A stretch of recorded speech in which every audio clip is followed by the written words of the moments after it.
Hello students, I am Alok Tiwari from law education. आज हम लोग कॉन्ट्रैक्ट के दो इम्पॉर्टेंट एस्पेक्ट्स में से एक एस्पेक्ट्स प्रपोज़ल के ऊपर डिटेल में स्टडी करेंगे कि प्रपोज़ल क्या होता है और प्रपोज़ल के कौन कौन से इसेंशियल एलिमेंट्स हैं। What are the essential elements of proposal and what is meant by proposal. Let us start with, we have already studied that under section 2A of Indian Contract Act 1872, the definition of proposal is given. So when one person signifies to another his willingness to do or to abstain from doing anything with a view to obtain the assent of that other to such act or abstinence, he is said to make a proposal. That means herein we have three important elements. एक व्यक्ति दूसरे व्यक्ति को offer करता है, क्योंकि England में जो इंग्लैंड कॉन्ट्रैक्ट का एक्ट है वहाँ पर ऑफ़र वर्ड यूज़ हुआ है और हमारे यहाँ पर इंडियन कॉन्ट्रैक्ट एक्ट में प्रपोज़ल वर्ड यूज़ हुआ है, यानी प्रपोज़ल और ऑफ़र दोनों सेम है। तब जब एक पर्सन किसी को प्रपोज़ल या ऑफ़र देता है तो वो इस इंटेंट के साथ देता है कि जो प्रपोज़ल या ऑफ़र दे रहा है वो सामने वाला पर्सन उसको एक्सेप्ट करे, उतनी कंसेंट दे या रिफ्यूज़ करे, यानी उसकी असेंट लेने के लिए, उसकी कंसेंट लेने के पर्पज़ से वो ऑफ़र दिया जाता है। तो इसमें तीन डेफिनेशंस में तीन इंपॉर्टेंट एस्पेक्ट आते हैं। पहला है there must be the expression of the willingness by person A to be. पहली तो मेरी विलिंगनेस होनी चाहिए कि मैं कुछ ऑफ़र करना चाहता हूँ सामने वाले पर्सन को, that willingness is essentially required. तो ए ने बी को एक विलिंगनेस दी। यहाँ पर जो ए है वो प्रपोज़र है और जो बी है ये प्रपोजी है, हम पहले भी डिस्कस कर चुके हैं। तो हम यहाँ पर प्रपोज़र और प्रपोजी के नाम से आगे एड्रेस करेंगे। इसी डेफिनेशन में दूसरा एस्पेक्ट क्या है, the expression of willingness must be made either to do or not to do something. जब हम किसी को ऑफ़र करते हैं तो ऑफ़र किस बात का करते हैं, या तो कोई काम करो या कोई काम ना करो। तो ऑफ़र में वो कंटेंट भी होना चाहिए, यानी कि उसका सब्सटेंस भी होना चाहिए कि ऑफ़र किस बात को लेके है। तो वही इसमें विलिंगनेस होनी चाहिए कि मैं इस काम को करवाना चाहता हूँ या उसको कहीं एब्सटेन रहना चाहता हूँ कि वो पर्सन एब्सटेन रहे किसी ड्यूटी से। एग्जाम्पल क्या है, A may offer to construct a wall to provide privacy or not to construct the same so that free passage of light और air may not be obstructed. एक person है, उसके घर के बगल में एक दूसरा प्लॉट भी है, वो दूसरे प्लॉट के वाले से या तो उससे कहता है आप वॉल बना लीजिए, बाउंड्री बना लीजिए। तो जब बाउंड्री बनाने की बात कहता है तो इसलिए कि मुझे प्राइवेसी हो जाएगी, तो उस केस में भी वो कुछ करने को कह रहा है। या वो कहता है कि आप इसको मत बनाइए, इसके वॉल के खड़ा करने से मुझे धूप या मुझे एयर की प्रॉब्लम होती है, मुझे नहीं मिल पाती है, तो उसमें वह बना करने की बात करता है। तो दोनों ही केस में या तो किसी कार्य को करने के लिए कहेगा या उसको रोकने के लिए कहेगा। तो यहाँ पर जो है ऑफ़र के साथ जो ऑफ़र है उसमें कुछ सब्सटेंस होना चाहिए, either to do something or not to do something. And third most important part is the expression of willingness must be made with a view to obtain the assent of another to that act or abstinence. या तो उस act or abstinence से उसको उसका view चाहिए कि आप accent दो अपनी, आप इस काम को करोगे या इस काम को नहीं करोगे। तो इस व्यू से वो उस पर्टिकुलर बात को कहता है। तो इसका मतलब ये होगा कि सब जगह फ्री विल है, मेरी विलिंगनेस है। ए जो कि प्रपोज़र है, जो प्रपोज दे रहा है, तो यहाँ पर जो ए है, जो प्रपोज़र है, वो वहाँ पर विलिंगनेस के साथ में कह रहा है कि आप ये काम करिए या न करिए, और मैं इस इंटेंट से कह रहा हूँ कि आप इसको अपनी एसेंट दीजिए, अपनी एक्सेप्टेंस दीजिए। तो ये तीन कंपोनेंट कभी भी हमेशा ज़रूरी होते हैं किसी भी बात को प्रपोज़ल या ऑफ़र कहलाने के लिए। ये इंपॉर्टेंट एस्पेक्ट्स हैं, कोई चीज़ प्रपोज़ल है या नहीं है, इस बात को इस एस्पेक्ट से क्लियर होता है। अब आता है कि what are the essential elements of proposal. Proposal के इसेंशियल एलिमेंट कौन से हैं? नंबर 1 है कि offer must be made with intent to create legal relation. जब भी कोई ऑफ़र दिया जाता है या कोई प्रपोजल दिया जाता है तो दोनों पार्टीज़ का ये इंटेंट होता है कि ये जो हम एग्रीमेंट करने वाले हैं ये एक लीगल रिइंफोर्समेंट होनी चाहिए, यानी कि लीगल रिलेशनशिप आपस में मेंटेन करने के लिए हम इस एग्रीमेंट को कर रहे हैं, इस प्रपोजल को दे रहे हैं। तो ये बहुत ज़रूरी है। Merely social or moral relations not intended to have a money value will not constitute legal obligation. Generally जो हम अपने सोसाइटी में रोज़ आपस में एक दूसरे से कमिटमेंट्स करते रहते हैं कि चलो कल मैं तुम्हारे यहाँ चाय पर आ जाऊँगा, चलो अगले हफ्ते हम लोग सब मिलके नैनीताल चलते हैं, इस तरह के प्रपोजल्स बनाते रहते हैं।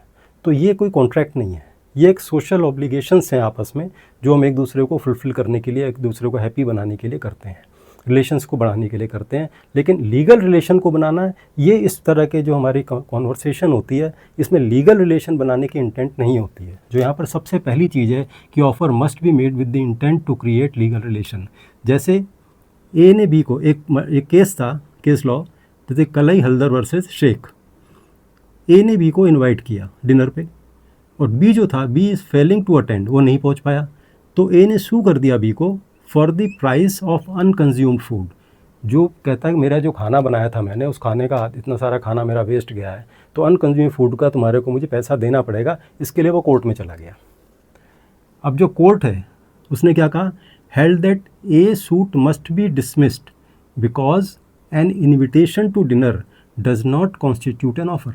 एक इन्विटेशन टू डिनर जो कि एक सोशल ऑब्लिगेशन है या सोशल कॉल है दो पर्सन्स के बीच में, वो किसी तरह से भी किसी भी तरह से वो एक कॉन्ट्रैक्ट को कॉन्स्टिट्यूट नहीं करती है, इसलिए इसके केस को डिसमिस कर दिया गया।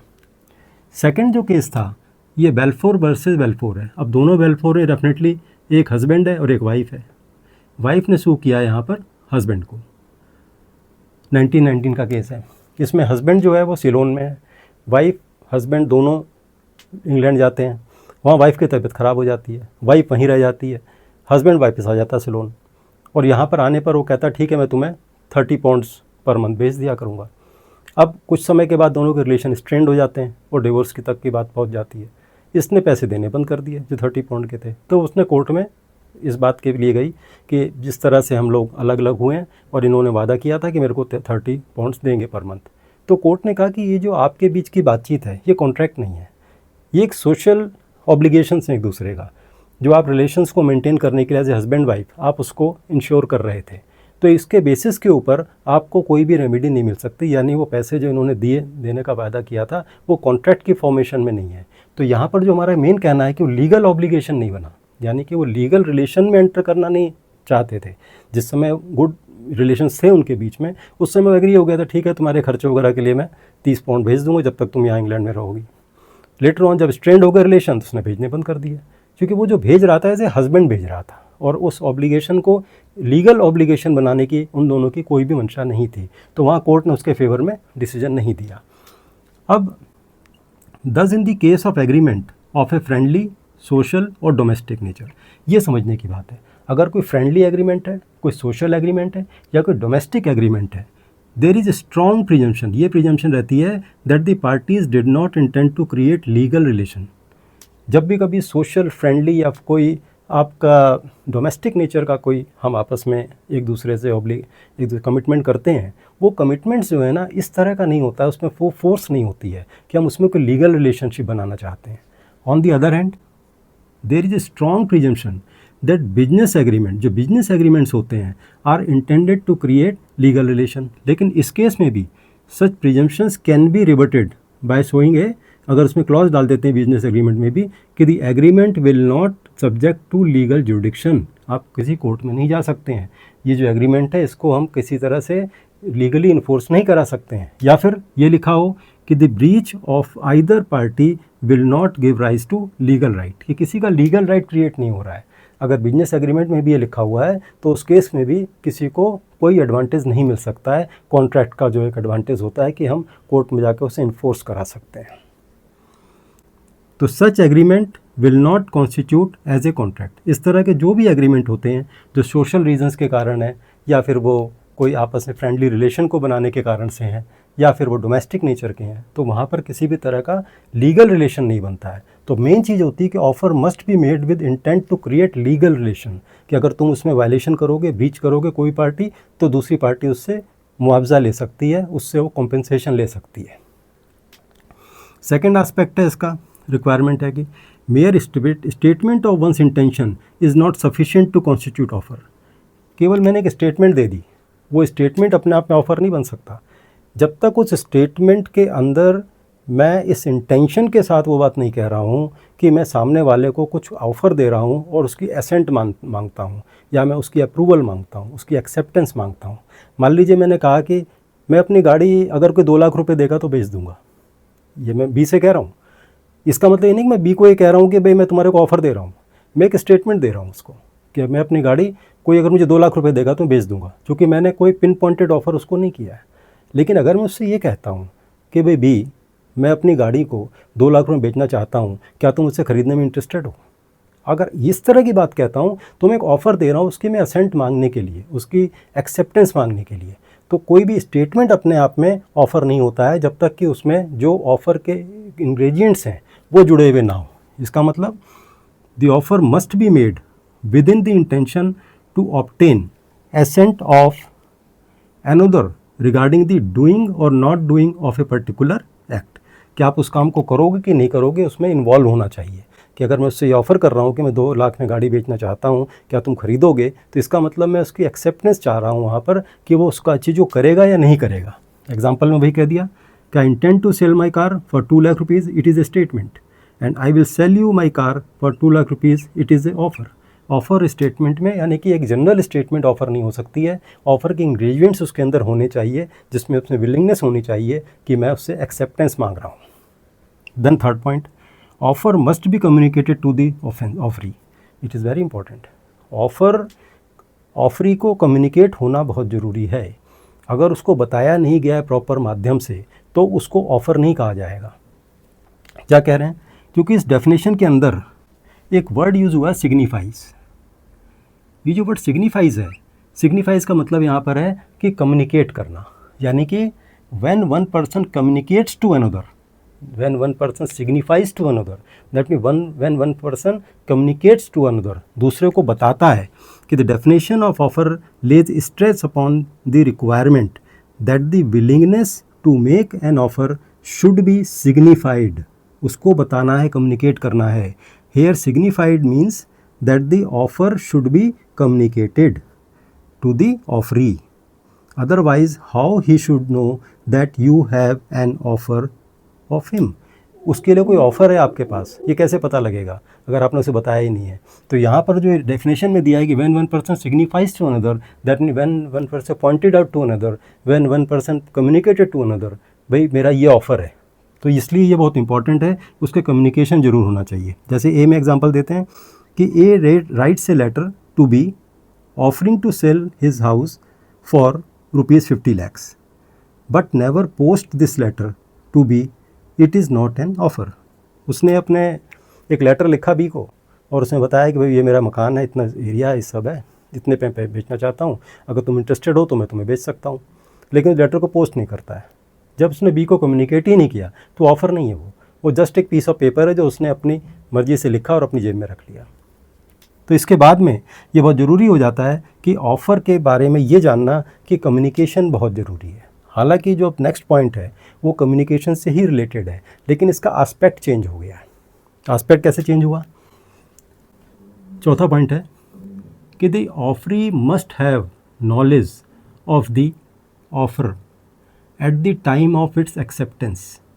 Doing anything ignorance of the offer can never be treated as its acceptance. कोई भी ऑफरी है, अगर वो किसी ऑफ़र को एक्सेप्ट कर रहा है तो उस समय उसको नॉलेज होनी चाहिए कि क्या ऑफ़र था। अगर उसको नॉलेज नहीं है और वो काम कर देता है तो वो ऑफ़र के तहत जो भी कॉम्पेंसेशन दिया गया है, जो भी अमाउंट दिया गया है, वो नहीं मिलेगा उसे। यानी कि इग्नोरेंस में अगर मैं कोई काम कर देता हूँ, मैं किसी फ्रेंड के घर जाता हूँ, उसके बच्चे को इंटीग्रेशन में बहुत प्रॉब्लम है, उसने कहीं अपने पूरी सोसाइटी में इस बात को पहले ही कम्युनिकेट किया है कि भाई जो मेरे बच्चे की ये इंटीग्रेशन की प्रॉब्लम सॉल्व कर देगा तो मैं उसको 5,000 रुपये दूंगा। मैं वहाँ जाता हूँ, मैं बैठा हूँ, इंटीग्रेशन में मैं बहुत अच्छा हूँ। तो जैसे बच्चा आता है और बातचीत होती है तो कहता है आप ये अंकल ये मुझे इंटीग्रेशन प्रॉब्लम आ रही है। अब मैंने इंटीग्रेशन की प्रॉब्लम उसकी सॉल्व कर दी और साथ में उसको बेसिक्स भी क्लियर कर दिया। उसने पापा से मेरे को तो क्लियर हो गए, मैं तो बहुत प्रॉब्लम में था इसके। उसने थैंक्स किया, चाय पिलाई, मैं घर चला आया। जब घर आया तो मुझे पता लगा कि 5,000 का तो उसने ऑफ़र दिया हुआ था। अब यहाँ पर देखिए, मैंने उस काम को कर दिया है लेकिन मेरे बीच में कॉन्ट्रैक्ट नहीं है, क्योंकि उसने जो ऑफ़र दिया है जब मुझे कम्युनिकेट ही नहीं हुआ तो मैं एक्सेप्ट कब करूँगा उसे? तो ना तो ऑफ़र आया मेरे पास, ना मैंने उसे एक्सेप्ट किया, तो एक कॉन्ट्रैक्ट नहीं बना। तो यहाँ पर मैं इंटाइटल्ड नहीं उस 5,000 रुपये के। उसने रिफ्यूज़ कर दिया, कोर्ट ने भी मुझे नहीं दिया, क्योंकि उसने कहा कि भाई तुम्हारे को जब इंटेंट तो पता ही नहीं कि ऑफ़र है तो एक्सेप्टेंस तुम्हारी हुई नहीं।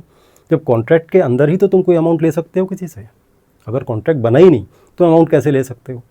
तो ये पर्टिकुलर एस्पेक्ट ये है कि ऑफ़र के साथ में जो एक्सेप्टेंस है उसके पहले मुझे ऑफ़र का पता होना ज़रूरी है। तो इस पॉइंट को मैं यहाँ पर अब एग्जांपल के थ्रू आपको बताता हूँ। वैसे तो एग्जांपल बताया है मैंने, लेकिन अब मैं थोड़े और बेटर एग्जांपल से बताता हूँ। जैसे एग्जांपल है, A offers by an advertisement a reward of ₹1,000 to anyone who returns his dog. B finds the lost dog and returns it to A without having any knowledge of reward advertised. B is not entitled to claim the reward as B cannot be said to have accepted the offer being ignorant of it. तो यहाँ पर भी यही हुआ है कि ए ने कहा कि मेरे कुत्ते को जला देगा, उसको मैं 1,000 रुपीज़ दूंगा। बी को मिल जाता है कुत्ता, वो जानता है, उसे पहुँचा देता है वहाँ। बाद में पता लगता है ऑफ़र है, उसने रिफ्यूज़ कर दिया, क्योंकि आपको जब मालूम ही नहीं है कोई ऑफ़र है तो एक्सेप्टेंस कब होगी? क्योंकि किसी भी कॉन्ट्रैक्ट को बनने के लिए दो चीज़ों का होना ज़रूरी है, एक तो प्रपोजल या ऑफ़र या उसकी एक्सेप्टेंस। तो उसकी एक्सेप्टेंस तब होगी जब मुझे ऑफ़र का पता होगा। तो वहाँ कॉन्ट्रैक्ट बना नहीं, इसलिए वो भी इंटाइटल्ड नहीं है। अब एक इम्पॉर्टेंट केस है, ये 1912 का है, 13 का। ये लालमन शुक्ला वर्सेस गौरी दत्त है, जिसमें सुप्रीम कोर्ट ने एक important high court of Allahabad ने एक इम्पॉर्टेंट जजमेंट दिया था। इसमें क्या था कि लालमन शुक्ला हैं, ये मुनीम थे गुरुदत्त जी के यहाँ। अब गुरुदत्त का जो नेफ्यू है वो भाग गया, तो गुरुदत्त ने लालमन को, जो कि उनका मुंशी था, उसको हरिद्वार भेजा कि जाके उसको ढूंढ के लाओ, और साथ में ट्रैवलिंग के एक्सपेंसेस भी दिए। वो वहाँ गया और वहाँ पर उसने उसको ढूंढना शुरू कर दिया। तो Gauridatt sent Lalman to Haridwar to trace him along with travelling expenses on 21/1/1912। 21 जनवरी 1912 को उसने ऐसा किया। और उसके जाने के बाद जो गौरीदत्त है उसने हैंड बिल्स छपवा के एडवर्टाइज़ भी कर दिया कि जो मेरे भांजे के बारे में बताएगा उसको 501 रुपया इनाम भी मिलेगा। अब ये 21 जनवरी को वहाँ गया था और यहाँ 25 जनवरी को लौट आया और उसको भांजा मिल गया था, भांजे को लेके आ गया वो। अब ये जब आया तो Lalman had no knowledge of this award, he found the and brought him back on 25/1/1912। उसको वापस ले आया, लेकिन उसका नॉलेज नहीं कि इस तरह कोई अवार्ड या अनाउंस किया गया है। तो उसने फिर इलाहाबाद हाई कोर्ट में सूट फाइल किया और कहा कि ये 501 रुपये मुझे दिए जाएँ, क्योंकि मैंने इसको बच्चे को लाया और इन्होंने अनाउंसमेंट कर रखी थी। अब हाई कोर्ट ने यहाँ पर क्या कहा? It was held by the Allahabad high court that this suit can be founded on the basis of contract. कोई भी सूट है जो सिविल सूट बनते हैं वो कॉन्ट्रैक्ट के बेसिस पर ही हो सकते हैं। अब कॉन्ट्रैक्ट के इसेंशियल इंग्रेडिएंट सबसे पहला क्या होता है? Offer and acceptance. अब यहाँ भी हाई कोर्ट ने भी ये कहा कि ऑफ़र का तुम्हें पता ही नहीं है तो एक्सेप्टेंस नहीं हुई। जब ऑफ़र एक्सेप्टेंस की प्रोसेस शुरू ख़त्म ही नहीं हुआ तो आपको कॉन्ट्रैक्ट नहीं हुआ। जब कॉन्ट्रैक्ट नहीं हुआ तो आप इंटाइटल्ड नहीं हुई इस अमाउंट के लिए। तो इन्होंने क्या कहा? But plaintiff had no knowledge of the offer, hence there is no acceptance to make a contract, therefore plaintiff can not make this claim. चूँकि कोई ऑफ़र नहीं है, चूँकि उसकी नॉलेज नहीं है, तो एक्सेप्टेंस भी नहीं होगी। जब एक्सेप्टेंस नहीं तो कॉन्ट्रैक्ट नहीं है, तो कॉन्ट्रैक्ट नहीं है तो जो भी टर्म्स उस ऑफ़र की थी वो आपके ऊपर एप्लीकेबल नहीं होगी। लेकिन एक और पॉइंट भी उन्होंने कहा। दूसरा पॉइंट ये कहना था कि आप मुनीब हो इनके यहाँ, आपको पैसे दिए गए, तो आप एक ड्यूटी के ऑब्लिगेशन के तहत ऑलरेडी वहाँ गए हो, तो आपको जो ऑब्लिगेशन है आपकी वो उसके लिए पहले से ही आप अंडरटेकिंग दे चुके हो, तो इसलिए भी आपको ये पैसा नहीं मिल सकता है। क्योंकि एज एन एम्प्लॉई आपको भेजा गया वहाँ पर खर्चा करके, और आप चूँकि एम्प्लॉई हो और उस खर्च पे वहाँ गए हो, इसलिए भी आप रिवार्ड के किसी तरह से एंटाइटल्ड नहीं हो। तो ये दूसरा एस्पेक्ट क्या आ गया? It was also ruled that where a person is already under an obligation to do an act before the reward advertised, he having undertaking the duty can not claim the reward. चूँकि जब reward award हुआ है उसके पहले ही आपको एक obligation में भेजा जा चुका है, आप मुनीम हो इसलिए आपको करना भी पड़ेगा, इसलिए भी आपको कोई किसी भी तरह का रिवार्ड नहीं मिल सकता है। तो ये एक आस्पेक्ट आया चौथे नंबर का। पांचवा कंसेप्ट क्या होता है कि offer must be certain and definite. ऐसा नहीं क्योंकि वेग ऑफ़र आपने दे दिया जिसमें क्लैरिटी नहीं है, जैसे इस एग्जांपल में, यानी कि इसकी terms should not be vague as to prevent a contract being formed. क्योंकि कोई भी कॉन्ट्रैक्ट वेग टर्म से फॉर्म नहीं हो सकता। उसमें क्या ऑफ़र है, क्या कंसिडरेशन है, क्या ड्यूटीज़ है, क्या ऑब्लिगेशन, सब क्लियर होना चाहिए। तो यहाँ पर एग्जांपल में कहता है A says to B I will give you something if you may marry C. अगर तुम सी से मैरी करते हो तुम्हें मैं कुछ दूंगा। ये कंप्लीट नहीं है कॉन्ट्रैक्ट, क्योंकि इसमें जो दूंगा क्या दूंगा ये क्लियर नहीं है, जो वेग ऑफर हो गया। तो इस तरह के जो कॉन्ट्रैक्ट होते हैं वो वाइड होते हैं। So this can not be called an offer because things to be given is not certain, such agreements are called void. Section 29 है, वो इसको इस तरह के एग्रीमेंट्स को वाइड एग्रीमेंट कॉल करता है, क्योंकि इसमें कहीं पर भी ये नहीं लिखा हुआ है कि आपने क्या देना है, एग्जैक्टली क्या देना है। नेक्स्ट पॉइंट इसमें होता है offer must be made in form of request not an order. Offer की जो नेचर है, उसकी जो लैंग्वेज है, वो ऑर्डर की शेप में नहीं हो सकती, वो रिक्वेस्ट की शेप में हो सकती है। और रिक्वेस्ट भी इस तरह से कि आप उसे एक्सेप्ट करो या ना करो। ऐसा नहीं कि कोई कंपल्शन आपके ऊपर डाल दिया जाएगा कि आपको एक्सेप्ट करना ही पड़ेगा। तो इसमें एक मेन जो क्राइटेरिया ये है कि आप किसी को ऐसा ऑफ़र नहीं दे सकते हो कि भाई तुम 15 दिन के अंदर इसको एक्सेप्टेंस करके मुझे भेजो, और अगर तुमने नहीं भेजा तो मैं मानूंगा कि तुमने इसको एक्सेप्ट कर लिया है। यानी कि आप सामने वाले को कह रहे हो कि तुम्हें रिफ्यूज़ करना ज़रूरी है।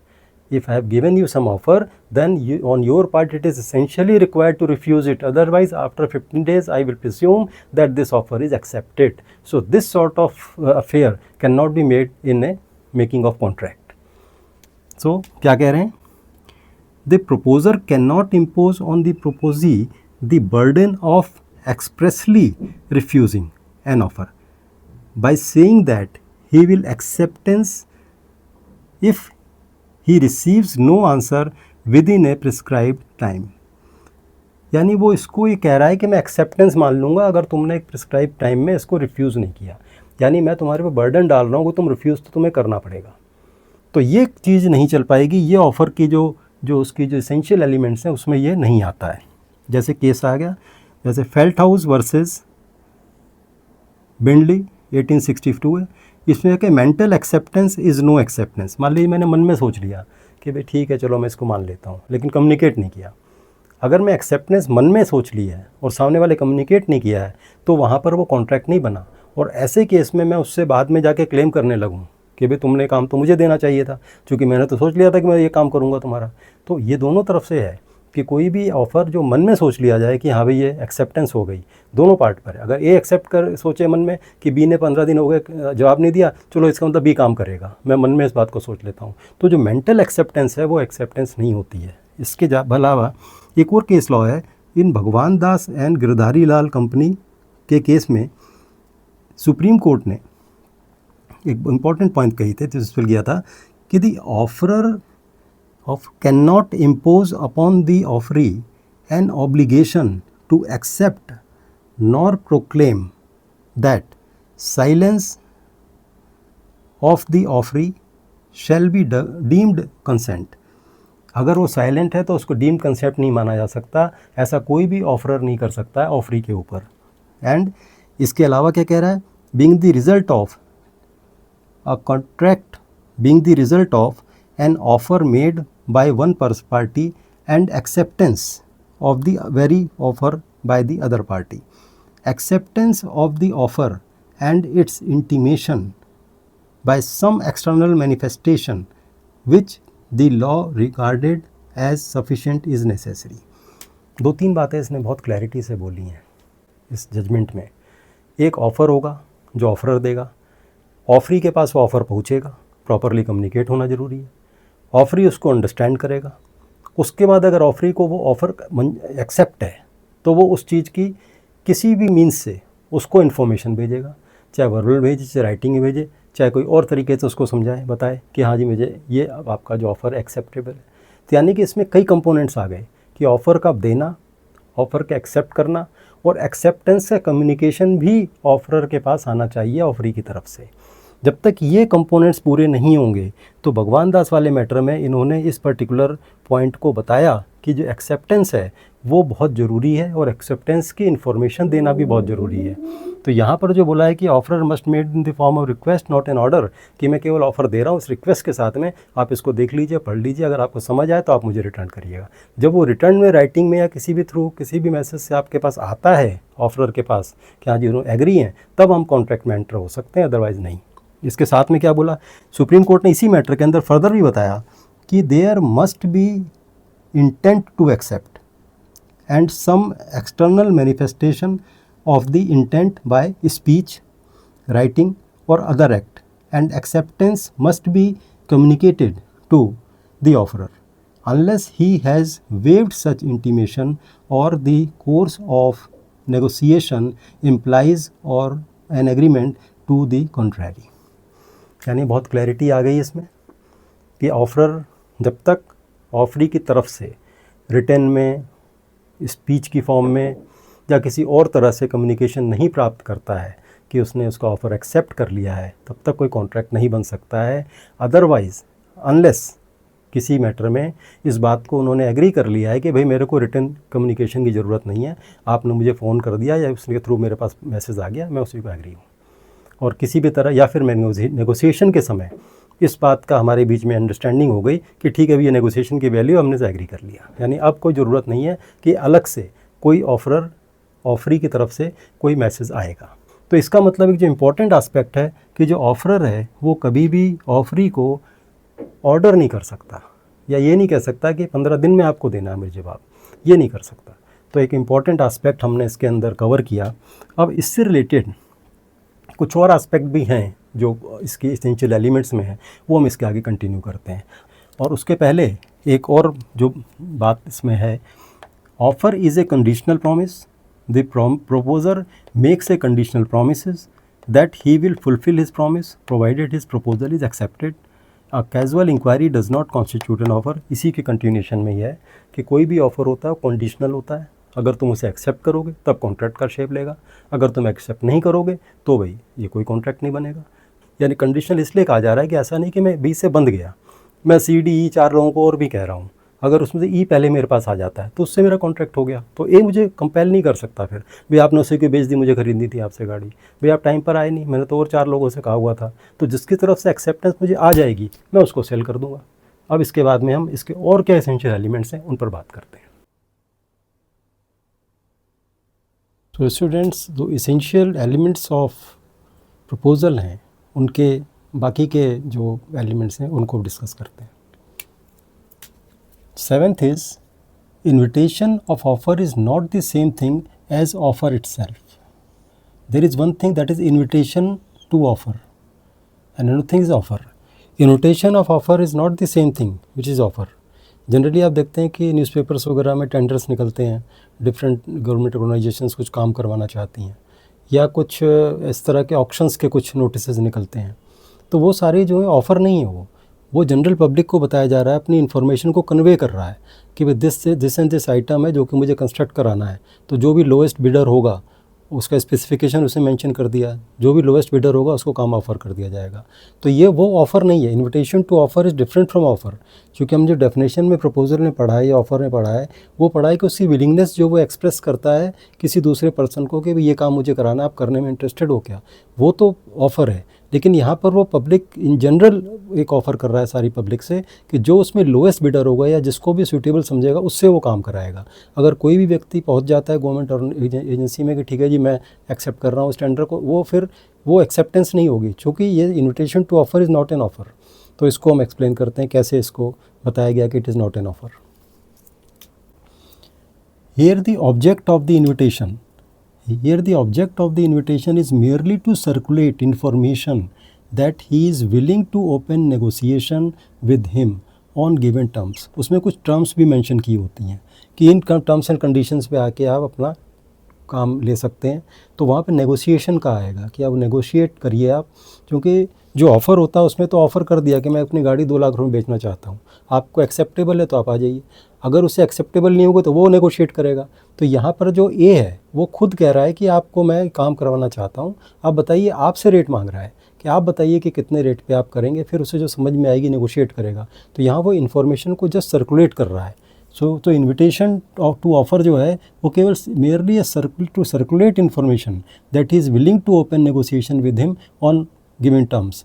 Therefore such offers do not become promise on its acceptance. तो ऐसे ऑफ़र को हम ये नहीं कह सकते कि एक पर्सन ने दूसरे पर्सन बी ने उसे एक्सेप्ट कर लिया और वो प्रॉमिस बन गया, नहीं।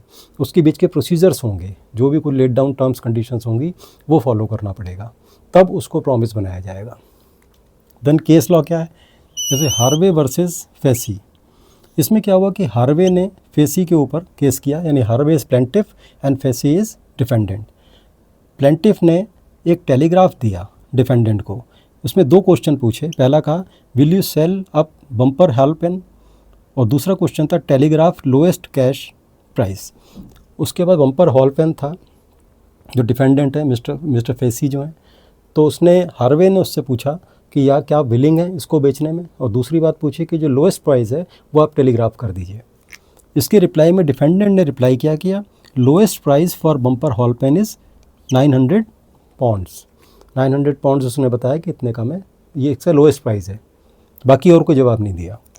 तो इस पर प्लेंटिफ ने कहा कि we agree to buy Bumper Hall Pen for 900 pounds. उसने दोबारा रिप्लाई किया कि हम इससे एग्री हैं इसको ख़रीदने के लिए, लेकिन जो डिफेंडेंट था उसने रिफ्यूज़ कर दिया कि मैं आपको इस प्राइस पे नहीं बेचूंगा। अब वो कोर्ट में चला गया कि भाई पहला उसने ऑफ़र दिया, उस ऑफ़र को हमने एक्सेप्ट किया तो उससे बेचना पड़ेगा। अब यहाँ पर कोर्ट का क्या व्यू है इस सारे सिनेरियो को लेके, और ये किस कॉन्टेक्स्ट में है, इन्विटेशन को ऑफ़र के। क्योंकि जो हार्वे है वो समझ रहा है ये ऑफ़र आ रहा है मुझे, और फेसी ने जो मुझे दिया ऑफ़र दिया है, और चूँकि उसने ऑफ़र दिया है इसलिए अब ये मैंने एक्सेप्टेंस दे दी तो ये तो कॉन्ट्रैक्ट बन गया, उसका ये कहना था। अब कोर्ट का क्या व्यू है इसमें। प्लेंटिफ आर्ग्यूड, इसने आर्ग्यू क्या किया कि defendant had made an offer to sell at that price, कि वो ऑफ़र मुझे मिला था डिफेंडेंट की तरफ से। प्रीवी काउंसिल ने क्या कहा, that defendant did not answer your first query. आपकी जो पहली क्वेरी थी 2 में से कि will you sell up Bumper Hall Pen, इसका जवाब उसने अभी तक नहीं दिया है, यानी कि उसने अपनी विलिंगनेस नहीं बताई है कि मैं तुम्हें सेल करना चाहता हूँ। तो आप देखिए कि जब हम प्रपोजल की जब डेफिनेशन लेते हैं तो when one person signifies to another his willingness to do, वो अपनी पहले विलिंगनेस बताता है कि भाई ये काम मुझे तुमसे कराना है। तो ये जो विलिंगनेस है वो यहाँ पर इसने अभी तक नहीं बताई है, तो पहले क्वेश्चन का जवाब नहीं दिया, आंसर फर्स्ट क्वेरी। उसके बाद क्या बोला, दे सिंपली कोटेड, कि उन्होंने क्या किया कि they simply quoted the lowest rate which will amount to an invitation to offer. अब यहाँ पर आप ज़रा ध्यान से समझिएगा, उसने सिर्फ रेट कोट किया है। रेट कोट का मतलब है कि इन्विटेशन टू ऑफ़र है, ये ऑफ़र नहीं है, क्योंकि उसने विलिंगनेस अभी भी नहीं बताई है तुम्हें। तो जब वो उससे बातचीत करेगा तो वहाँ पर हो सकता है इस रेट को थोड़ा बढ़ा के बताए या कुछ और टर्म्स एंड कंडीशंस के साथ बताए। तो इसने कहा कि ये जो तुम समझ रहे हो कि 900 पाउंड का जो उसने रिप्लाई दिया टेलीग्राफ के थ्रू, ये ऑफ़र है, ये ऑफ़र नहीं है, ये इन्विटेशन टू ऑफ़र है, and not offer itself because they did not express their willingness to sell। तो ऑब्वियस सी बात हो गई, जब विलिंगनेस टू सेल दिया नहीं तो जो भी रेट बताया वो इन्विटेशन टू ऑफर है। And it was held that mere answer to question neither form an offer nor an acceptance, ना ही तो वो एक्सेप्टेंस माना जाएगा आपके अगर क्वेश्चन का उसने रिप्लाई दे दिया है, और ना ही वो कोई ऑफ़र माना जाएगा। तो इस पर्टिकुलर केस के थ्रू इस बात को क्लैरिटी मिली कि invitation to offer is different from offer. अब दूसरे और कौन से इस तरह के एग्जांपल्स हो सकते हैं, इस तरह के एग्जांपल दूसरे भी हैं, जैसे कैटलॉग होता है गुड्स एंड बुक्स का, for sale is not an offer only in invitation for sale. आप किसी बुक शॉप में जाते हैं, वहाँ पर एक कैटलॉग होता है, डिफरेंट बुक्स होती हैं, उनके नंबर्स, उनके प्राइसेस वगैरह लिखे होते हैं, वो केवल एक इन्विटेशन टू ऑफ़र है, वो ऑफ़र नहीं है। मतलब वो जो दुकानदार है उसको मना भी कर सकता है सेल करने से, या उस प्राइस पर या उस प्राइस बढ़ा के ही बता सकता है। तो यहाँ पर जो जितने भी हम कैटलॉग्स होते हैं जो हमें दुकानों पे मिलते हैं, वो सारे इन्विटेशन टू ऑफ़र हैं। जैसे एडवर्टीज़मेंट होते हैं फॉर सेल और ऑक्शन के लिए, गुड्स के लिए कोई एडवर्टाइजमेंट आता है न्यूज़पेपर में, वो भी इसी तरह के हैं। Then display of goods in a window with prices marked thereon by shopkeeper. आप शॉपकीपर देखिए, आप कनॉट प्लेस वगैरह जाइए तो वहाँ देखिए कि आप जो गुड्स होते हैं वो, या डिफरेंट आइटम्स होते हैं वो डिस्प्ले पे होते हैं, पर्स हो गए, जूते हो गए, दूसरे गारमेंट्स हो गए, और उन पे एक टैग लगा हुआ है। वो जो डिस्प्ले पे है वो शॉपकीपर लगाए कि इन्विटेशन टू ऑफ़र, वो ऐसा नहीं है कि वो कोई ऑफ़र आ गया है और उसको जस्ट आप एक्सेप्ट कीजिए, आप ले सकते हैं। यानी वहाँ पर अभी भी शॉपकीपर की अपनी मर्जी है कि उसे सेल करता है कि नहीं करता है। ऐसे ही नोटिस फॉर टेंडर, जो गवर्नमेंट डिपार्टमेंट्स में नोटिस फॉर टेंडर ऑफ़र होते हैं वो भी है। और railway time table, and railway time table is not an offer but an invitation to offer. जैसे टाइम टेबल देखते हैं, उसमें रेलवे का पता होता है कौन सी ट्रेन कहाँ जा रही है, किस समय किस पहुँचेगी, किस समय आएगी, उसमें रेट्स वगैरह भी सारे लिखे होते हैं डिफरेंट क्लासेस के लिए। तो एक ऑफ़र है, that is invitation to offer. तो आप अगर उतने पैसे जमा करते हैं तो उसके बाद में आप उस चीज़ को ले सकते हैं, उस टिकट को ले सकते हैं। तो इस तरह से आप समझ सकते हैं कि जो इम्पॉर्टेंट पॉइंट है, invitation to offer is not the same thing as offer itself. Next है ऑफ़र में भी एक्सप्रेस और इम्प्लाइड। एक्सप्रेस का मतलब होता है जहाँ पर कि हम वर्ड्स में या उसको वर्ड्स के थ्रू बताते हैं कि हम राइटिंग में दे रहे हैं, या उससे स्पीच के थ्रू जब हम उसे कहते हैं हाँ ये काम कर सकता हूँ, मैं नहीं कर सकता हूँ, उसे तो एक्सप्रेस कहा जाता है। और जहाँ पर इम्प्लाइड होता है offer bye way of conduct. Conduct से क्या मतलब हुआ? कंडक्ट से मतलब है जैसे कि आप रेलवे स्टेशन के बाहर निकले, सामने टैक्सी वाला खड़ा है, तो वो जो ऑफ़र है ना वो कंडक्ट से है। मैं टैक्सी लिए खड़ा हूँ, आप बैठिए मेरी टैक्सी में, मैं लेकर चलूँगा। तो वो जो ऑफ़र है वो बाय कंडक्ट है। तो इस तरह के हम काफ़ी चीज़ें देखते हैं मार्केट में बिक रही होती हैं और वो हम उसको जाके ख़रीदते हैं, परचेज़ करते हैं, तो वो सब कंडक्ट से है कि आप आइए शॉप में आइए, तो ये कंडक्ट है। देन आता है ऑफ़र में भी specific and general. Specific offer क्या होता है? When offer is made to a specific person or to a group of specific person. किसी एक स्पेसिफिक पर्सन को जो हम ऑफ़र करते हैं कि भाई जैसे एग्जांपल के तौर पर A offers B to sell his car, car एक ने कहा बी को, तो स्पेसिफिक है। दूसरा है कि कॉलेज स्टूडेंट जैसे किसी का पेन खो गया, वो नोटिस बोर्ड पे लगा देता है कि भाई किसी को मिल जाता है अगर पेन तो मेरे इसको 50 रुपये दूंगा। तो वो इसने अपनी क्लास की या कॉलेज की कम्युनिटी के लिए स्पेशली रखा हुआ है, तो एक स्पेसिफिक ग्रुप ऑफ पीपल के लिए उसने ऑफ़र किया है। तो इस तरह से हम कह सकते हैं कि ये स्पेसिफिक ऑफ़र जो होते हैं या तो स्पेसिफिक पर्सन के लिए होते हैं या ग्रुप ऑफ स्पेसिफिक पर्सनस के लिए होते हैं। दूसरा general offer. When an offer is made to world at large. जब सारी दुनिया के लिए कोई ऑफ़र खुला हुआ होता है, मैंने कोई एडवर्टाइजमेंट दिया है अपने मकान को सेल करने के लिए, तो वो सबके लिए है, कोई स्पेसिफिक लोगों के लिए नहीं है। कोई भी आके उसके लिए मेरे से नेगोशिएट कर सकता है। तो अब स्पेसिफिक ऑफ़र में क्या होता है? जैसे ए ऑफर से reward for ₹1000 by way of advertisement in newspaper to finder of his lost dog. कुत्ता खो गया है, उसके लिए उसने 1000 रुपये का इनाम रखा और अखबार में छाप दिया। तो वो एक एट लार्ज सारी पब्लिक के लिए है। तो ऐसे केस के अंदर हम कह सकते हैं कि वो ऑफ़र जनरल ऑफ़र है, किसी स्पेसिफिक ऑफ़र नहीं है। जनरल ऑफ़र के लिए एक केस लॉ भी है, इंपॉर्टेंट केस लॉ है, that is Carlill versus carbolic smoke ball company, 1893 का है। इस वाले मैटर के अंदर क्या है कि कोर्ट ने इस बात को क्लियर करा कि जनरल ऑफ़र क्या होता है। यहाँ पर जो कार्बोलिक स्मोक बॉल कंपनी है, ये एक मेडिसिन बना रही है और इसका कहना है कि जो इस पर्टिकुलर प्रोसीजर से इसको लेगा तो उसको इन्फ्लुएंजा दोबारा नहीं होगा।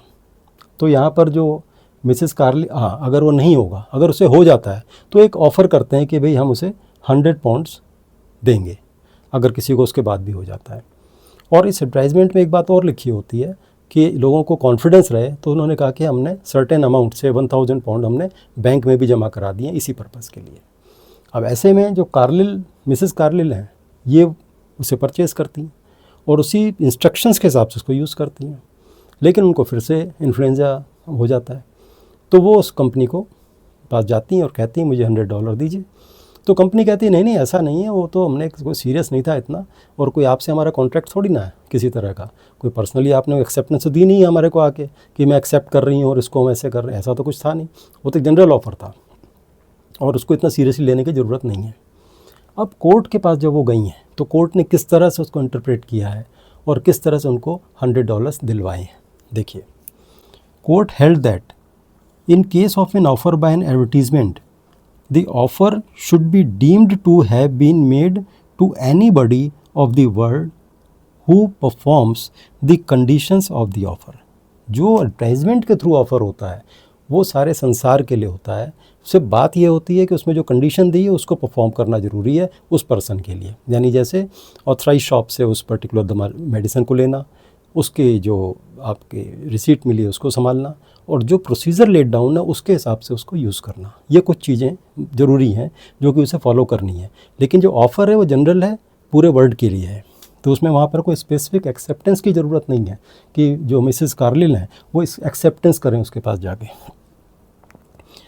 सच offer is called a general offer, यहाँ डिफाइन भी कर दिया।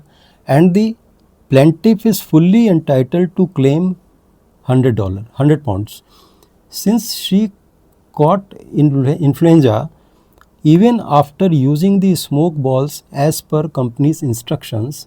Therefore, Carbolic Smoke Ball Company has to pay 100 pounds as per terms of their advertisements.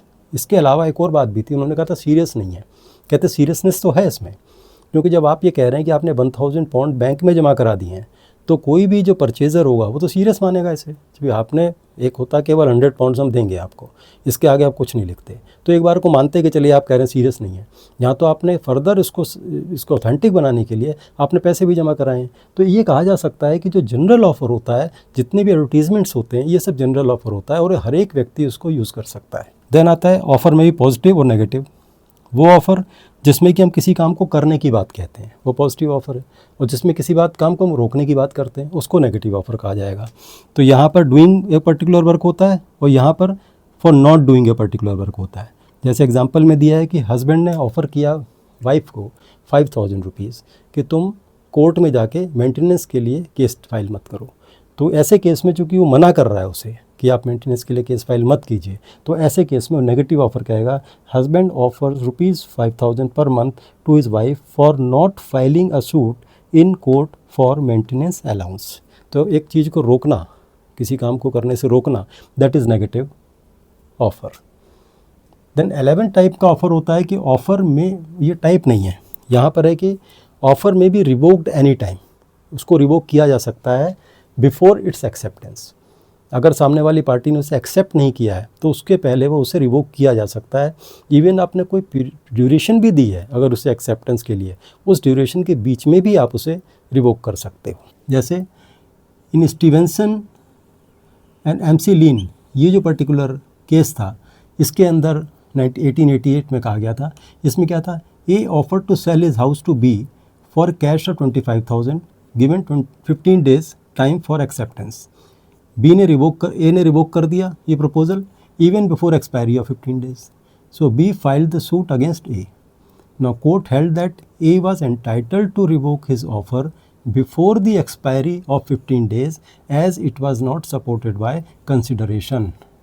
क्योंकि कोई भी ऑफ़र है अभी तक उसका कोई कंसिडरेशन नहीं हुआ है, उसने जो हाउस को सेल करने की बात की है फॉर ए कैश ऑफ 25,000, ऐसा नहीं कि बी ने कोई कंसिडरेशन उसे दे दिया है या किसी तरह से उसने एक्सेप्टेंस वहाँ तक पहुँचा दी है, तो वो 15 दिन का टाइम के पहले भी उसको रिवोक कर सकता है, क्योंकि उसके अभी well with in is right है, उसके पास टाइटल है, उसने कोई ऐसी एक्टिविटी नहीं की है बी ने कि उससे ये लगे कि वो एक्सेप्टेबल है उसे ये सेल, और उसने उसके हिसाब से कुछ पेमेंट्स भी की। तो कंसिडरेशन यहाँ पर कोई भी इन्वॉल्व नहीं हुआ है अभी। रादर हम कह सकते हैं कि जब तक एक्सेप्टेंस नहीं हो तब तक उस पर्टिकुलर डील को कैंसिल कर सकता है, वो उस पर्टिकुलर ऑफ़र को कैंसिल, नॉट डील, ऑफ़र को कैंसिल कर सकता है। तो ऑफ़र को कैंसिल करने के लिए सिर्फ उसकी विलिंगनेस चाहिए कि मेरे को अभी नहीं बेचना है, और उस कोई भी दूसरा स्टेप अभी नहीं उठाया है पार्टी बी ने भी, तो वहाँ पर ऑफ़र कैंसिल किया जा सकता है, कोई कंसिडरेशन अभी इन्वॉल्व नहीं हुआ। देन आता है ऑफ़र में भी कंडीशनल और अनकंडीशनल। देखिए कंडीशनल ऑफ़र क्या है, जैसे a school offered that if parents admit 2 of their kids in their school will provide 1 iPhone to the parent. तो ये जो ऑफ़र है, ये जो पेरेंट्स को दिया है 1 iPhone का, सिर्फ उनके लिए है जो कि 2 किड्स को वहाँ पर एडमिशन दिलाते हैं स्कूल के अंदर। तो ये कंडीशनल ऑफ़र है जो दिया जा रहा है कि आप एडमिशन कराइए तो आपको एक iPhone मिलेगा। लेकिन कंडीशनल ऑफ़र की एक और कंडीशन है, must be communicated along with all it's terms. Conditional offer हमेशा कम्युनिकेट किया जाना चाहिए उसकी सारी टर्म्स के साथ में, कोई भी टर्म को हाइड नहीं किया जा सकता, अदरवाइज़ अपोजिट पार्टी उसका एडवांटेज उठा सकती है, उसको कैंसिल कर सकती है और कॉम्पेंसेशन भी ले सकती है। और यहाँ पर है कि अगर उसने सारी कंडीशंस के साथ दिया है तो अपोजिट पार्टी इसमें किसी तरह का फ़ायदा नहीं उठाएगी, बल्कि उसको सफ़र भी करना पड़ सकता है। If there are special condition attached to an offer, they must be stated in such a manner that the attention of the acceptor is drawn to them. If it is done, the acceptor is bound by them irrespective of the fact whether he cares to understand them or not. यानी कि अगर आपने सारी conditions को उसमें लिखा है तो जो भी acceptor होता है, जिसने भी उस terms को, जिसने भी उस offer को accept किया है, वो उन terms and conditions से bound हो जाएगा। अगर आप, लेकिन उसको लिखा इस तरह होना चाहिए कि जो acceptor है वो उसको पढ़ सके, वो माने कि हाँ कुछ इसमें ऐसी कंडीशन की बात भी है। जैसे एक पर्टिकुलर केस था जिसमें Parker versus south eastern railway company है।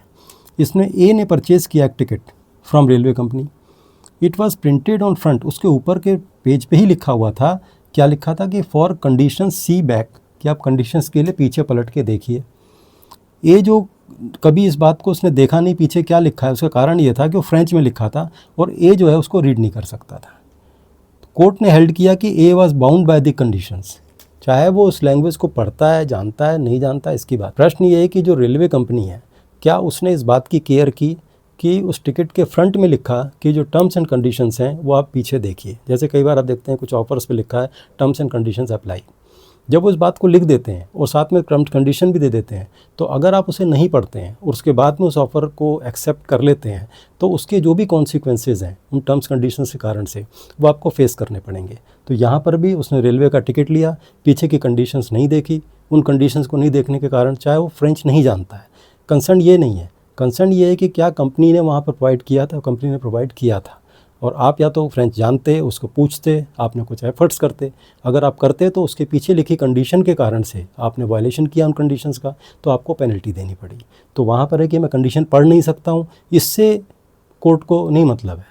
कंडीशन पढ़ सकते हैं या नहीं, अगर उसने लिखा है कि please see the conditions overleaf, तो आपको देखना पड़ेगा अपोजिट साइड में। तो कंडीशंस, अगर कोई कंडीशनल ऑफ़र है तो ऐसे केस के अंदर उस कंडीशनल ऑफ़र में सारी कंडीशंस दी हुई होनी ज़रूरी हैं।